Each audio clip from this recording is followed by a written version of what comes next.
I'm Alfred Webre, and I'm the International Director of the Institute for Cooperation in Space, and we're a nonprofit. We have two principal goals. One is to prevent the weaponization of space and to ban weapons and warfare in space. And the other is to promote cooperation with life in the universe. And it's in that connection that I've developed the work in exopolitics now for the last 35 years.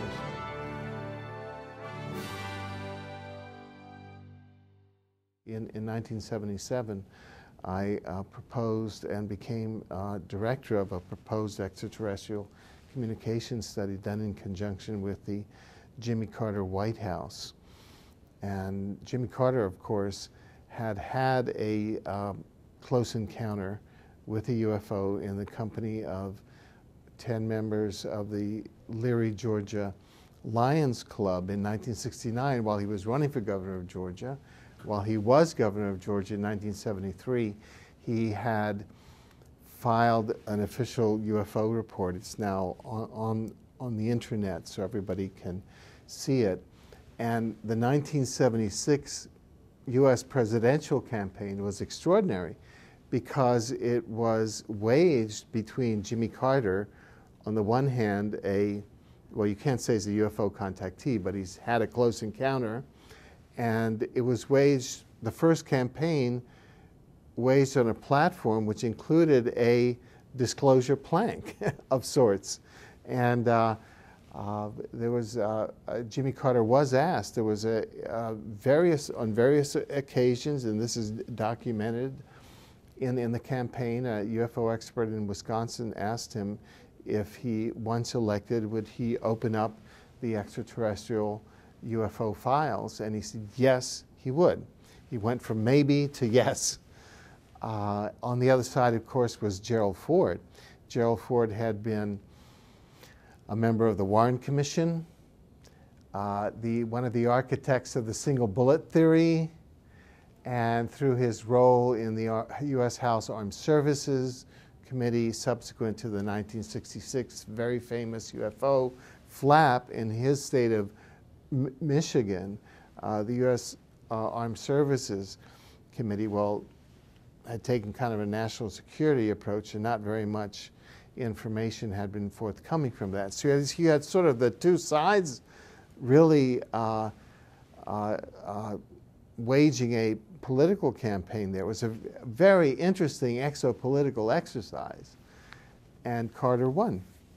So following that, I became a futurist at Stanford Research Institute at the Center for the Study of Social Policy, and on the explicit agreement that I would go forward to conduct and direct a scientific study of extraterrestrial communication, the first such study ever, with the administration of Jimmy Carter. And I went forward with full project approval of Stanford Research Institute and made inquiries and made contact with the domestic policy staff of the White House, received preliminary approval, drew up documents, brought in a group of high-level scientific advisors, brought in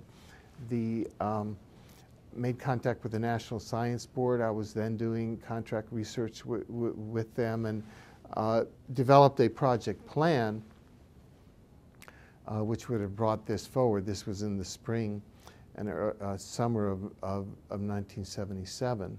And we had received at that point the approval of the White House to go forward on this project. And what Stanford Research Institute does is contract research. I mean, for funding, we carry this out.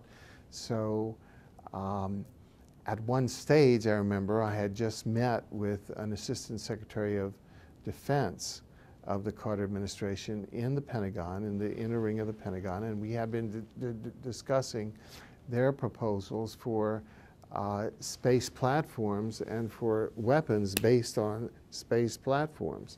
And I was went back to Palo Alto. I was traveling back and forth. And I was called into the office of the vice president, the administrative vice president of Stanford Research Institute, along with Peter Schwartz, my fellow researcher who had been sort of part of the formulation. So he was present there, and the Pentagon liaison, the SRI Pentagon liaison, came in and said this project has to shut down because if it goes forward, Stanford, we have been told by the Pentagon that Stanford Research Institute will lose all of its contracts with the Department of Defense. We are on a planet, a life-bearing planet, and there seems to be other systems, similar systems of life-bearing planets out there. But that's just one level of the ecology of dimensions. It may be, this is all speculative, it may be that our planet will be impacted in a great way, in a detrimental way.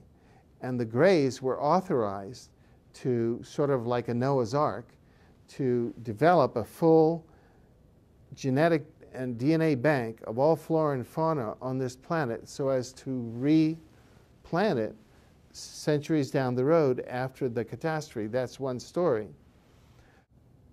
Apparently, the larger context is that we're upgraded all the time. And that what we call abductions, or certain categories of abductions, took place as a result of an authorized genetic upgrade of the human race, trying to get us out of our warlike ways and ecologically ecocidal ways.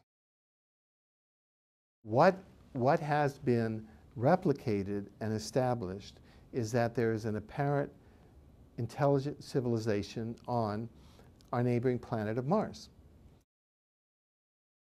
Our intention is not to put the military-industrial complex or the permanent warfare economy on trial. That may end up with a scorched planet. I think that probably one of the wisest statesmen in modern times was Nelson Mandela, who in South Africa instituted the reconciliation process. And it may be that the crimes on this planet, which may be multi-dimensional and multi-species, I mean, there are multi-species on this planet, so there may be multi-species trials. Our goal is to come into a new era of relations with universe society. And we have an exopolitical platform, and we have the incredible resources of universe society that are on our side. So I think it's time that we take responsibility here and we start moving and we get out of apathy and into really understanding our power. We don't know yet. The future has not been written yet. We don't know yet. But that's why we have to get into creating a positive future now. It's a very, and so is this new thought? Yes, it's new thought. Is that a bad thing? No. It's a good thing to get into a sound, new framework. And so I commend the exopolitical framework.